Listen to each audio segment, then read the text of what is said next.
Bienvenue, un grand plaisir de nous retrouver. Bassango, Congo Rumeur de Kinshasa, Glamik les grands.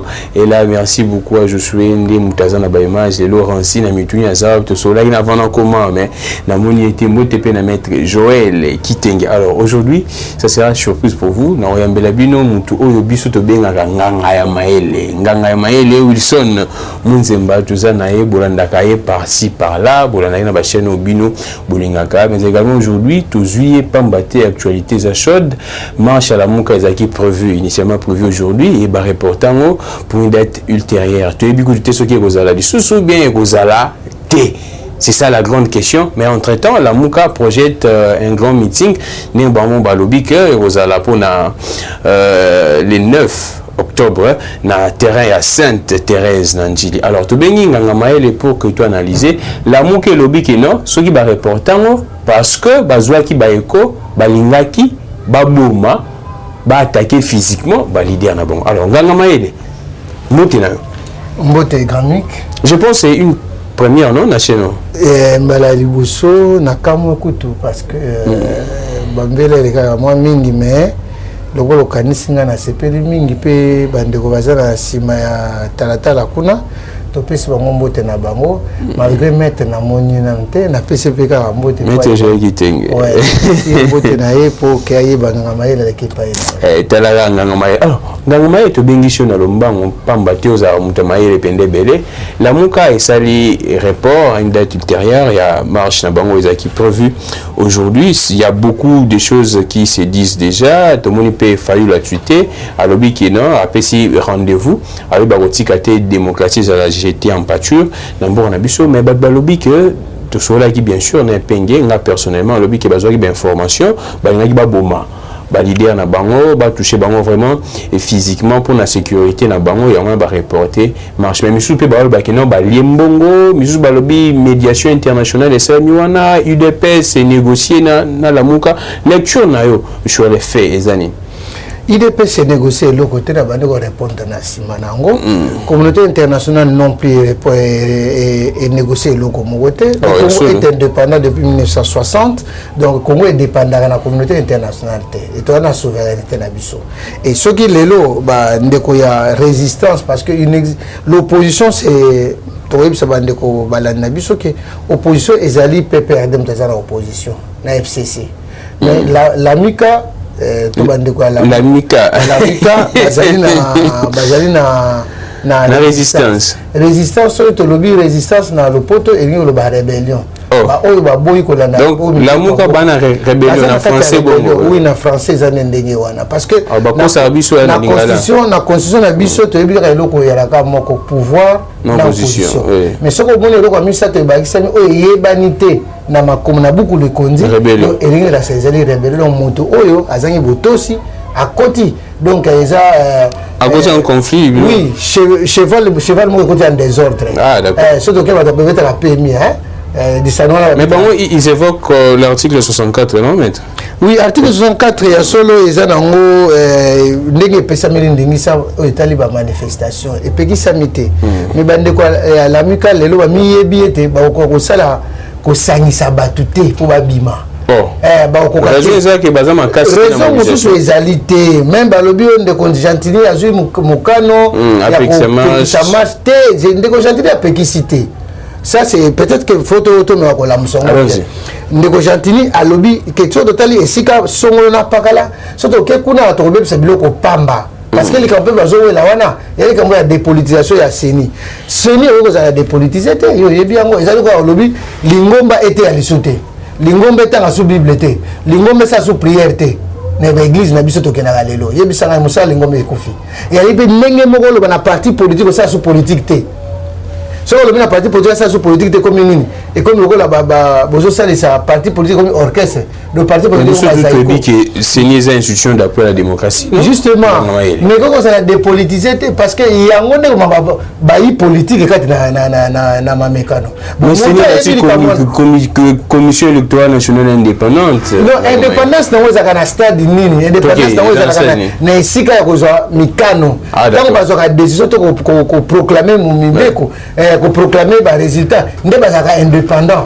et ce qu'on continue à kata seni même outi na lingoma songolo to parato na yamba ya kimbangiste yamba ya protestant musulman so koti kuna mango pa na bino c'est ça nini ekui ce qu'on outi na IDPS outi na FCC outi na Lamika ce qu'on yepe okomi kuna na kati kolongoli kazaka wana c'est ça nini elongwe donc otikali moto ya seni donc indépendance ya seni est un effet rétrograde tie na banimateur nango non ça n'a rien à voir là c'est une bonne précision na kopeso exemple moko ndeko molakisi nganga mayele mosusu yebi malamu professeur Njoli il azalaki vice-président ya seni mais tango ya maponomi alaki na ayaka wana na elamba ya MRC mais tango maponomi alaki sona elamba wana te donc ndeko Jean-Pierre Blanc moya pesisi mitindo ezate kuna commune indépendant l'indépendance c'est dans l'esprit de indépendance ezali mina bo moto boye na biete yo ndeko Grammy na ndeko Wilson nganga mayele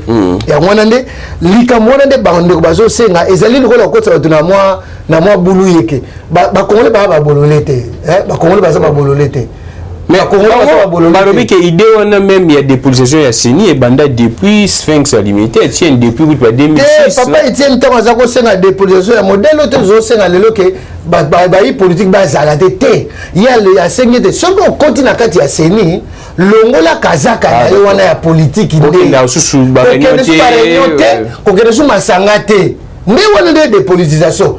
Des personnes n'est pas dans le sens où on ne peut plus faire la politique, on ne peut plus amener la politique d'un parti politique au sein de la CENI. Ça, c'est tout à fait normal. Mais dire que la CENI est dépolitisée, mais c'est comme si tu veux prendre une mangue sans noyau.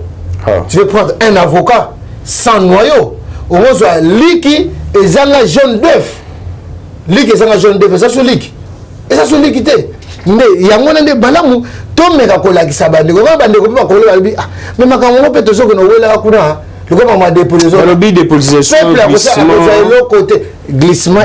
glissement fraude électorale balobena réforme institutionnelle consensuelle fraude ça les makasoli fraude des allocations les comme salemi te fraude aux alawapi glissement ozo na glissement wana maloba wana uta wapi même to comme na date mais ba to IDPS baloba ke tina 2000 so ki 100 tina 2000 c'est tout à fait normal nazui exemple ya ANC na Afrique du Sud tant Nelson Mandela longwe nana ye Zuma longwe muso ayeti banani baza na pouvoir bakote ya bana balbi tina on est la sera que non Mandela ke tabombe Zuma bango kaka ANC ka muteza wana mais nini ko sala ke bandeko ya IDPS ta bazolo bandenge wana balaxa ezaka alika moko la bonne gestion de la chose publique bajong sa mboka na ndenge longo bani bakozala wana soki bino bandeko yote soki bandeko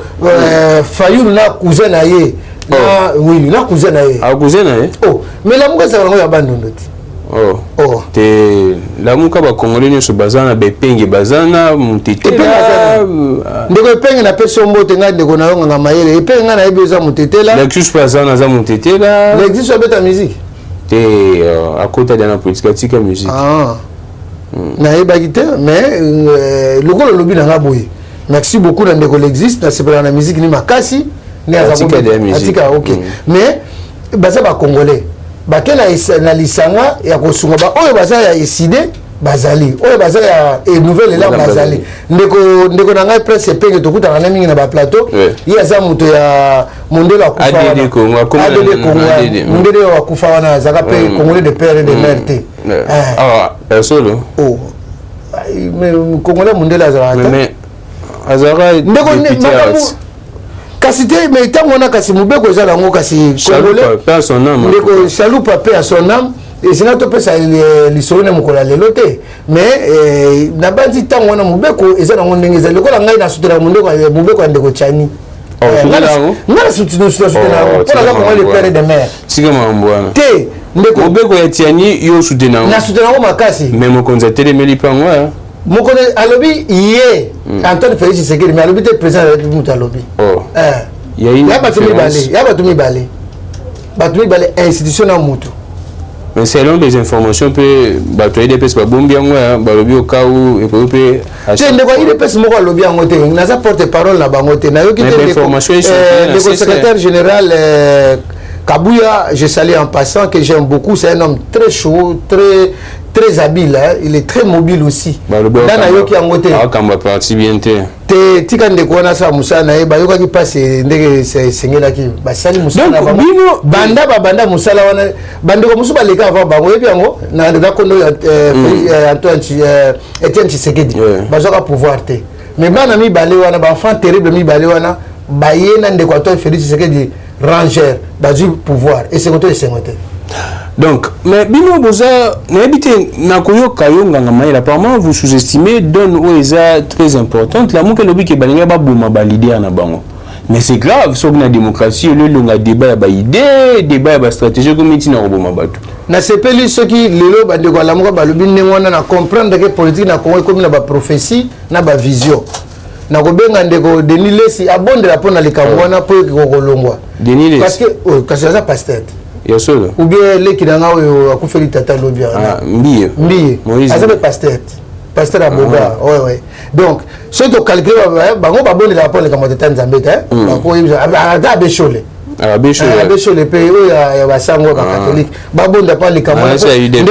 Ndeko famille na cousin na ye Muzito. Moko mona kazi moko noko. Noko na mona kazi. Ezaka ya bango mibale tendeko pone ozo kamwa ngana ozo kamwa yo mukolo meto ozo sa moi mobulu siko ata baza ba cousin bon mais bino boni siko boma bango batuya apparemment ozo défendre bango. Non, moi je défends les chefs de l'État na misala ki kasi mo konza mboka linga boma bango oh et si on d'abord monsieur ko yazali Tinda Batou déjà lobby na déjà batinda qui déjà Batou UDPS tout ça la politique te na kotala ka bilonga Batou lokola yo za bogar bonata na ça la politique pour ça bogar te tout ça la politique na ba conviction na ba idéal ndeko fayu na bi ala ya mutabwanya un auditeur de formation et ça je sais que c'est un gars très intelligent et ndeko Muzito cousin na ye économiste puriste aguerri d'ailleurs mais ce que monde va comme ko ma canicier te ba boma bango na éviter de Antoine Félix Tshisekedi ce qui intérêt na ezalini na kati wana parce que Antoine Félix Tshisekedi azali mokonzi ya mboka yini mozuta musa mboka yazo kumbela bana kini bazo kumbela mboka ne ya fungoli porte mboka tala siko mboka ne yebani na mokili mobimba na Allemagne na Amérique bato déjà kala mboka yebana na mama buzoba ya kobina kana ba pi na ba tribune ya failo mais en parlant de tous moi Brechouane tout fond il y a un débat où ils a na toile si quoi ça pena mnoka batu balobi mo konzamboka depuis bani au Kenya États-Unis au soki deuxième fois baza ko yambeka raté ba yakisi ba photo Kabila ba yambié pas ba yambaye pas Bush ba yambaye pas ba président belé États-Unis mais Félix Antoine Tshisekedi qu'est-ce qui ne va pas balobi tout amé comme médecine ba tombe ba grands-parents na yé biloko mo ya bon c'est l'ignorance de valeur. Moi je crois que les Congolais doivent s'éveiller. Est-ce que les Congo, pour que les Congo soient Congo, doivent d'abord voir Joe Biden? Je ne pense pas. Je ferme la parenthèse pour vous dire quoi exactement. Lorsque le chef de l'État part dans une mission comme celle qu'il était parti dernièrement à l'ONU, avec un agenda préétabli. Et dans cet agenda-là, il n'y a pas une rencontre qui est prévue par le Non. Ndeko Grammy na kopé so sanza mi balé. Sanza mi balé to sanza mi satu ayo kutoko leksa wa mona ndeko Antoine Félix bakutana ndeko Joe Biden. Na makambo o sengiri bakutana ngo. Mais bakutana mo kitane na ye. Yo rassurer batu. Dans quelques jours. Je donne. Vous voulez que je donne aussi la date? OK. Allez. Bozela bokitsa mutema. Bon baka est to ndeko Antoine Félix o kinité akendekité. Alalité, alamukité. Lobby awa bolaki mais na katanga ko tshama kolote akendeki alalakité. À la moukité, à voyager. Ça c'est l'ignorance quelquefois de valeur. Les Congolais doivent comprendre, on ne base pas la politique nationale par rapport à une diplomatie éphémère. Et la diplomatie d'aller voir des gens seulement parce que pour aller voir pour la beauté. Mais ce qui n'est pas Angela Merkel, tu as dit que tu as Maboko, pas Macron, Angela Merkel est président, chancelière allemande, non, président Nabango. Et président Antoine Félix est président à Congo, mon président. Donc il a le même valeur. c'est pareil. Donc il n'y a pas de débat, c'est un faux débat. Oui, c'est un faux débat. Ça, c'est un débat de caniveau de basse classe d'ailleurs. Et quand tu vois quelqu'un soutenir ce genre de thèse, il n'a plus d'argumentaire. Parce que hier, quand les gens ont crié, beau crier ici, il y a un problème de saut de mouton. Il y a eu détournement de l'argent de 100 jours. Aujourd'hui, il y a un matelas. Aujourd'hui, il y a l'augmentation de l'économie congolaise. On peut tout dire. Mais au Congo, on prend tout. Freddy Chio Alobaka, les niosologues, donc, il y a des choses dans la vie, il ne faut pas tellement se donner la peine. Parce que moi, je me dis d'ailleurs, avec l'émission d'avis pour les téléspectateurs, avec soutenance. Moi, je crois que la bonne information qu'on peut leur donner, la Mouka a connu une marche la fois passée qui a fait 18 minutes. On peut te donner les éléments. Mais 18 minutes, 18 minutes, il a fallu qu'il y ait 9h02 minutes dans le quartier 3. Donc, il y a aujourd'hui 9h20 minutes, on a climatisé, on a cousin, Mosito, escorté bango. Après avoir coaché bango misapi. Il y a des gens qui ont misapi, misapi. Oh, on a un coup de ségué. La policier, c'est pas vrai que la policier n'a pas coaché. Il y a un coup de ségué. La policier a fini qui va bololé. La policier a Congo a fini qui va bololé. Tu as fini qui va bololé. La policier a Congo a fini qui va bololé. Les images sont témoins. Il y a des choses qu'il ne faut pas dire dans la vie. Et vous n'êtes pas permis de les dire. Et il faut avoir des égards. Parce qu'aujourd'hui, tous ces policiers-là sont au travail. C'est eux qui nous protègent. Nous, tous les émissions. Il y a Félix Tshisekedi à l'époque, nos positions, a fini un peu la police. Président Eli. Oh. Alors, Ngangamaele, quelle chose vous accordez maintenant à meeting le 9 octobre? Meeting à l'Ekamouni. Oh. Il y a la Mika. Il y a la Mika. Pourquoi la Mika, c'est la meeting. Mayangani, réunion de prière. Réunion de prière. Parce que ma vision ce soir m'a déjà exorciser les Cambouana. Alors même aux amours mabé pour na Congo to exorciser. Il y a on to lubi pe ba ene nyonso. Bato ba mitema mabé, motema li kundu, motema ya motema kanza. To ko sambela pona bango. Il y a une vision comme on a déjà qu'il ne faut pas bomber na cousin na ndeko Muzito mais baza na mbongo ebele balobi ke meeting wana ezala bena un grand meeting mayangani ndeko na balobi ke makominene obimana makominene ko bimate ndeko na ngai ndeko Gentini apekisaki bango kotambola apekisaki bango kutu te aisongo to pousa mo mikomi balé bakeite basali marche à 18 minutes siko yambalo bango mo bakeka ka babinde ko Gentini biso so le mito ko biso ko sanisa batu te oh bango nde basali Gentini basali de ko Gentini ko Gentini biso bango so bobo ke le pas auto tie zone rouge ngai na sana nombre de policiers ko encadrer binote à votre risque et péril. Il y a un bango et te biso peut organiser biso souté parce que mon peut sa biso peut que ça dans marche au PC souté ya mona ba fa na ba. Ah oui. Le tout méta du solo dans un peu ils appellent question d'actualité. Tout changer moi chapitre parce que si on a lobby na le bango tem ko perdre na mutu ko se perdre. Alors prenons Moïse Katumbi na Goma. Les gens voient que Moïse Katumbi a joué qu'à fond j'étais na Union Sacrée. Moïse Katumbi qui na Goma a révélé Makambuke non bien que Mokonzambo Kalegi kuna na gouvernement le gouverneur était là-bas mais rien ne s'est fait là-bas pour na sinistré baza pour vivre na belle étoile tout le monde ba image. Alors ça a choqué plus d'un de voir que depuis éruption wana sous Gezala qui je pense na mai le 22 mai jusqu'à présent beaucoup de mois qui passent rien n'est fait aussi longtemps basangisa ba mbongo batinda ba mbongo Moïse mo ba pesa 300 000 ba mbongo so na ke wapi ndeko na bandi likambo est modela motazo na version na ye so yo okeli kotaki ngasani ya est oh pour est pe bana kingasani na bango bana mwanjili na bango bana mwakasi donc Moïse Katumbi akindai na kingasani ya est tamu na kadutu oh bambo ba communauté yelo ko la ke asala kindai na Goma esika mina ba image na nirangongo akomi ndenge bomoneli wana eza ba image te yo za oui, que yo ça mosani mama kasi ya journaliste ça je tiens vraiment à te le dire parce que tu as félicité mais oui musala ba journaliste ne les a la raté ndeko Moïse soki ake na lisano ya ko jouer ba jemi balé za mala minité et mwana omoni ba ndeko musuta to zoka mubukano bisama na tata na mwana ya mboka ozali na tata na mama ntine ya laki. Mais qu'est-ce qu'il a fait du mal en disant même que non a benga premier ministre pour que bazwa solution makambwana aussi on a premier ministre et moi ça qui wana ndeko Moïse oya kenango eso ba yebiso yango non ba yebiso yango babi plus de 100 tonnes ba lobby qui ça c'est ça lobby ba lobby ezala ndenge mais les informations ba biloko yango et comment on a faire voir yo les politiques congolais n'ont pas d'idéal. Ça moi je regrette de le dire.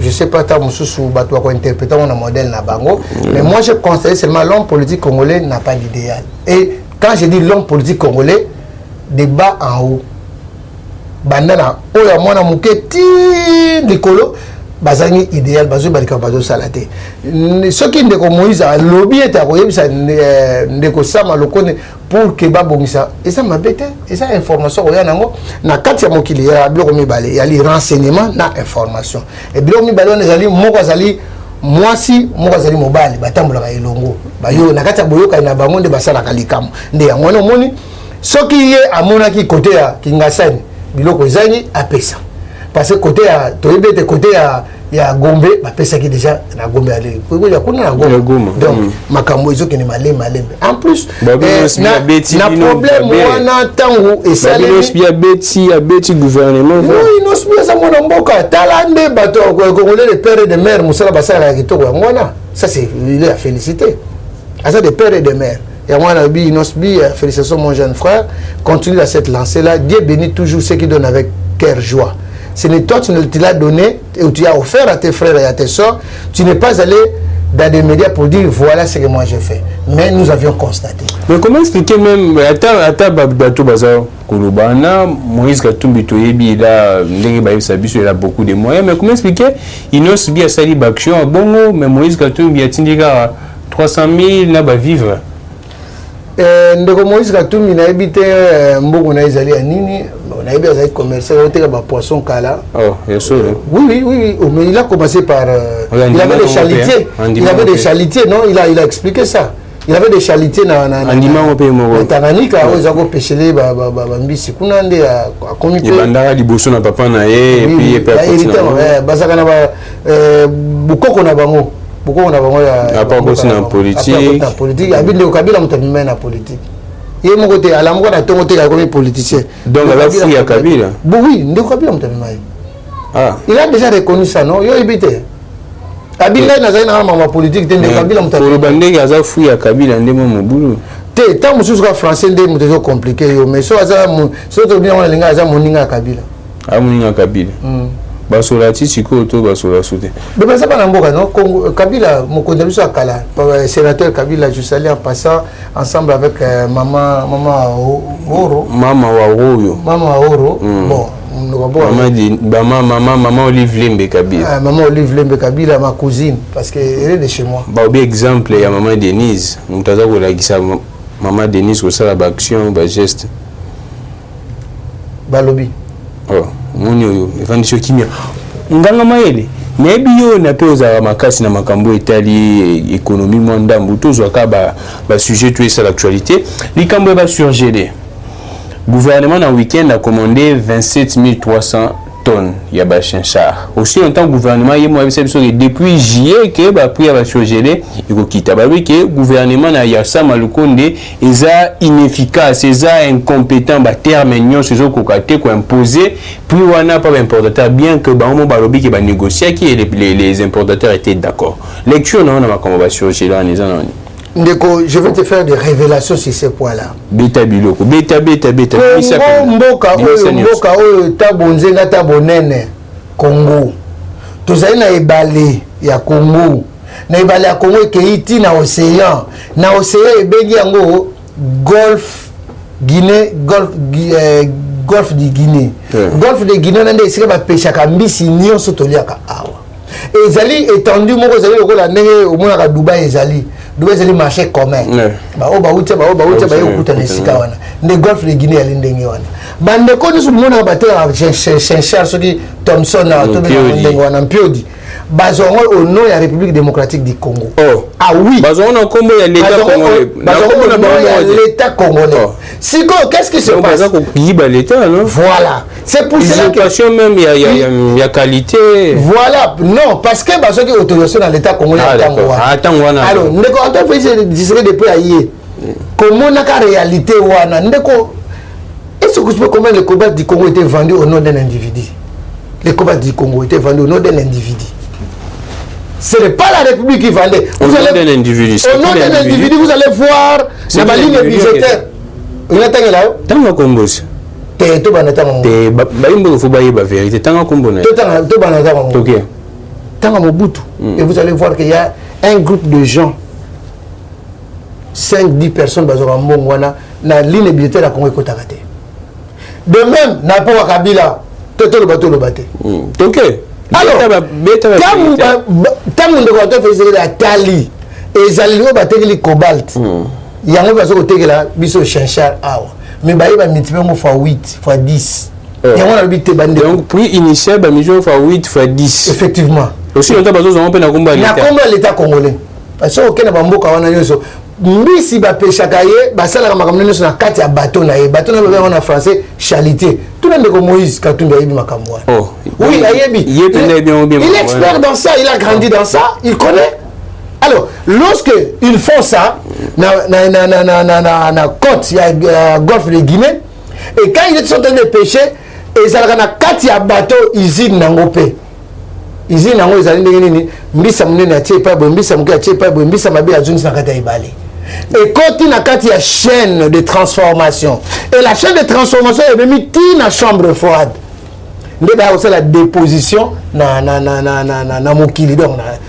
la terre. Il quitte la mer pour venir vers la terre. Imaginez, monter Mamabé, il y a Congolais, et c'est pour cela que le chef de l'État a négocié avec un bon père de famille parce que ces gens-là ont déjà investi de l'argent. Et on a tel, Azeli, habité, trop c'est trop. Mais c'est quoi, qui s'embête. Oh. Hey, je vous promets le mois prochain. Bon, mais vous ne faites pas. Moratoire, les temps vont écouler. Mais justement, mais le col a monté Mamabé et ton dans la bango. Il y a que les sakaka batumoko boy donné. Donc, mboka oyo ngai na to na droit était le côté. Il y a que batumoko boy donné. Bango pa to aliaka. Ndeko na ngai. Bana biso otanga ndenge nini? Mabota biso otambola ndenge nini? Yoko to ngana ko mokolo nini? Faut que il va pas mettre. Faut que Maître Joël. Maître Joël, faut au moins ça grammy comme moi il va pas il n'avait pas toi à la moto. Té. Il y a moi ndé beaucoup là Antoine Félix Tshisekedi à Talibou, Rangère.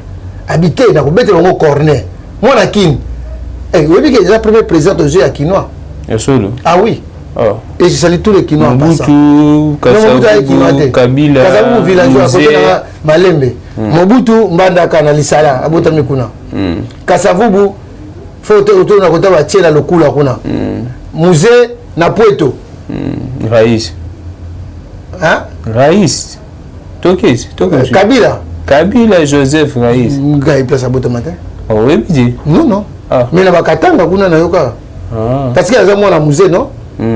Bah, bon, tu as maki. Ceux qui maki, vous avez maki, ils place. Ah, on a tout côté. On connaît pour la ligne, mais à ça, on connaît ça. On va attendre c'est pour madame, moi. Attends, on a. Attends, c'est oui. Abundi Marae. Ça sera l'élection avec des moyens. Il y a un moment qui n'attend pas ça madame, mais sauf qu'il y a moins de 5, moins de 15 collaborateurs. Mais ngangama est tout succès na suka parce que c'est le temps na bandi tozo pour que tout développer ma solo mususu mais tout betali solo pe tout succès na ngoli solo il y a IGF parce que non sur commune est toujours tourné il y a un communiqué il y a des Gérard Ndimi qui il y a lobby qui mbongo oyo IGF a dénoncé qui oyo bachaki na compte Fekofa na ministère il y a sport bazongi siango déjà c'est quand même à saluer musala IGF azo sala Congolais ndimaka so muta kufi. Parce que ma commande aussi la dénonciation. Na yebi mikolo na benga suba to wakanga teni. O bakangi mutute na ba alingete Bon mboka wana alligator alingete yaza ne congolais alligator ou baza américain alingete bango alobi na bango bandeko ngana alingete na moni ete moi gobenda ezali babendaski ezali na expliquer ya maboko banque c'est comme cela que quand on est dénoncé tout le monde l'a traité de tout mais aujourd'hui voilà et je lui dis bravo ndeko apo oza wana yebisa ndeko alingeti Jules apo beau-frère beau-frère musala kitoko yo nzembo IGFT na ndeko Karmapa ayemba ngoti batie yo esika bapese ebonga ndeko to fese zuyo na poto wana eloko te yaka ofanda ota musamboka oyibi yaka ofanda osala obuki kesa l'État mais enquête si la présidence Siko c'est la suite annoncer biso que enquête à la présidence le chef de l'État n'a jamais empêché ça. Est-ce qu'il a appelé ça? Il a la liberté. Non, sans suite. Non, le caméra a un problème mon côté. Le caméra a un problème. Avec intègre, non, le caméra a un problème dans l'État congolais. Il y a 100 jours, il y a un problème dans l'État. Il y a un problème là. Bon, il y a un problème dans l'État parce que comme contribuable congolais, quand la justice dit... Ah, là ça va. Là je suis d'accord avec toi. Donc Kamere devrait justifier ce qu'il a dépassé, c'est tout. Mais merci beaucoup. C'est un père de famille. On finit en tout cas, un dernier mot, on a Congolais au Lobanini, des rentrées scolaires après, parents, moi bon, on peut moi cocoso, on a eu au Lobanini, parents. Moi en tant que parent, c'est vrai que nous sommes en difficulté. Bon, quand c'est la bise sur les Cambouana à Solo, pas ses alliés. Parce que en tant que fait ça, on a un liboulou. Bande de la patience. Donc, même la France, ils sont passés par la Révolution française. Et pour amener un nouveau vent, il faut qu'il y ait un temps de patience. C'est vrai que nous souffrons, nous sommes obligés de serrer la ceinture pour qu'on aille de l'avant.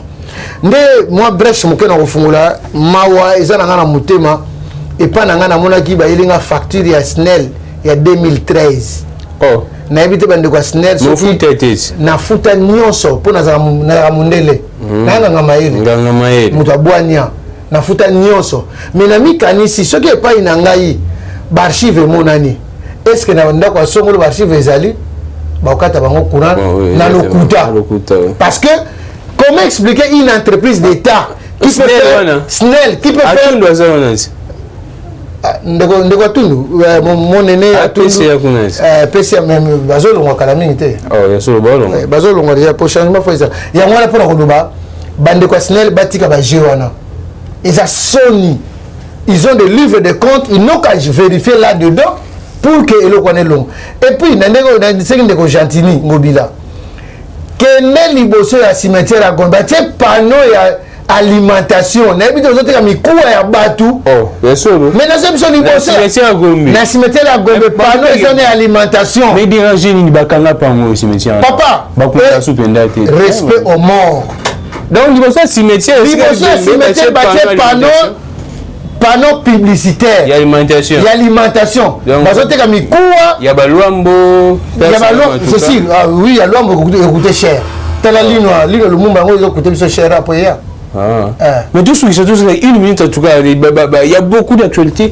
Docteur Mouyemba annoncé Bissou en octobre, ceux qui t'ont respecté, geste 4e vague. Et les gens déjà piscos et mati, ils ont classe, ils ont risqué que la classe. Lecture les années, ils ont comme un cop.